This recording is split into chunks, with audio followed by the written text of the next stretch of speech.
નમસ્કાર. આપણે ગત શોર્ટ વિડીયો મૂક્યો હતો અને એના સંદર્ભે ભરૂચ, વડોદરા અને અમદાવાદથી 3 પ્રશ્ન આવ્યા છે. હવે ભરૂચની જન્મકુંડળી જે ઉદ્યોગપતિની છે એ જોઈએ તો ગુરુચંદ્ર અને સૂર્ય બુધની યુતિ કેન્દ્રમાં છે, એટલે કે એ ઉદ્યોગપતિની કુંડળી બહુ જ સારી છે.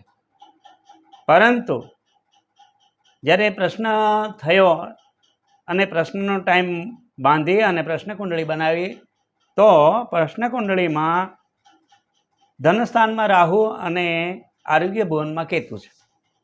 હવે કુંડળી જો સારી હોય ઉદ્યોગપતિની તો આ જે ધનસ્થાનનો રાહુ અને આરોગ્ય ભુવનનો કેતુ એ માત્ર ને માત્ર થોડાક સમય માટે જ ધંધાને અસર કરે છે અને આ અસરમાંથી દૂર થવા માટે સાવ નાના ઈલાજ છે. શિવરાત્રિ હોય અથવા તો ગમે મહિનાની 14 હોય ત્યારે શિવ પૂજા કરો, તમારા ઈષ્ટદેવની પૂજા કરો. સંઘર્ષવાળો સમય હવે પૂરો થવાનો છે અને ચડતી શરૂ થવાની છે, કંઈ ગભરાવાની જરૂર નથી. એવી જ રીતે બીજો પ્રશ્ન વડોદરાથી આવ્યો છે. વડોદરાની ઉદ્યોગપતિની કુંડળીમાં ગુરુ ચંદ્રની પ્રતિયુતિ અને ગુરુ મંગળની પ્રતિયુતિ અને કેન્દ્રમાં મંગળ અને ચંદ્રનો લક્ષ્મી યોગ થયેલો છે. હવે આવી સારી કુંડળી હોય તો એ જાતકને સફળતા તો ચરણોમાં આળોટે. જ્યારે આવા ગ્રહ હોવા છતાં પણ પ્રશ્ન કુંડળી એક નિર્ણાયક કુંડળી બની રહી છે અને એના પ્રશ્ન મુજબની સમયની કુંડળી બાંધી અને જોયું તો કેન્દ્રમાં રાહુ અને કેતુ છે. તો કેન્દ્રમાં રાહુ અને કેતુ છે એ રાશિચક્રમાં 1.5 વર્ષ સુધી એક જગ્યાએ રહે છે. આવા રહેતા હોવા, ટૂંક સમય માટે રહેતા હોવા રાહુ અને કેતુ જેવા ગ્રહ એ ભૂમિ દોષ ઉત્પન્ન કરે છે અથવા તો વાસ્તુ દોષ ઉત્પન્ન કરે છે. કોઈ પણ સારા જ્યોતિષીનું માર્ગદર્શન લઈ અને વાસ્તુ દોષને દૂર કરવા જોઈએ.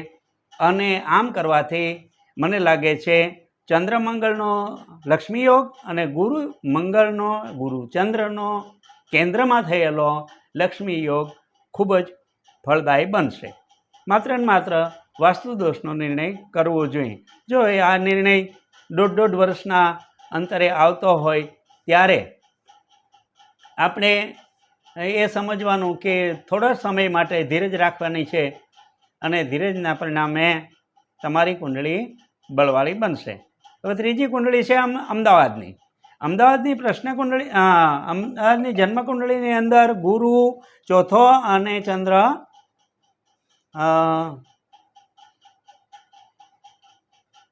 એની સામે છે 10મા સ્થાનમાં. હવે 10મા સ્થાનમાં ગુરુચંદ્રની યુતિ પ્રતિયુતિ થતી હોય તો આવા ઉદ્યોગપતિને મહેનત કરતાં પણ વધારે સારા પરિણામ મળે છે. પણ એમનું તો કહેવું છે કે ભાઈ મારા ધંધામાં ધીરે ધીરે ડાઉન જાય છે, ધીરે ધીરે એનું એ રોકાણ, એનો એ સમય અને એનું એ ઉત્પાદન છતાં પણ મારી પ્રગતિ અટકી ગયો હોય એવું મને લાગે છે.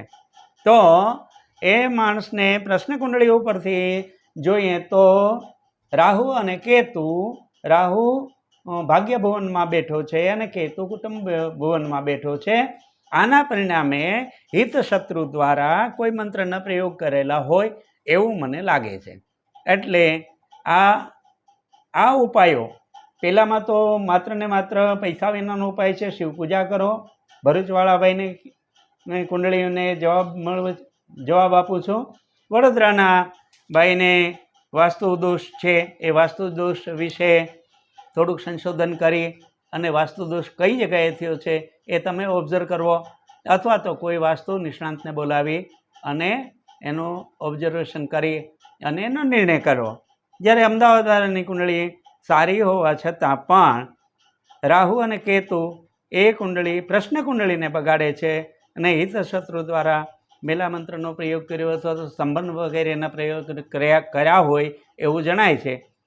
આનો ઉપાય પણ ઘણી રીતે છે, તો એ ઉપાય કરવા વિનંતી.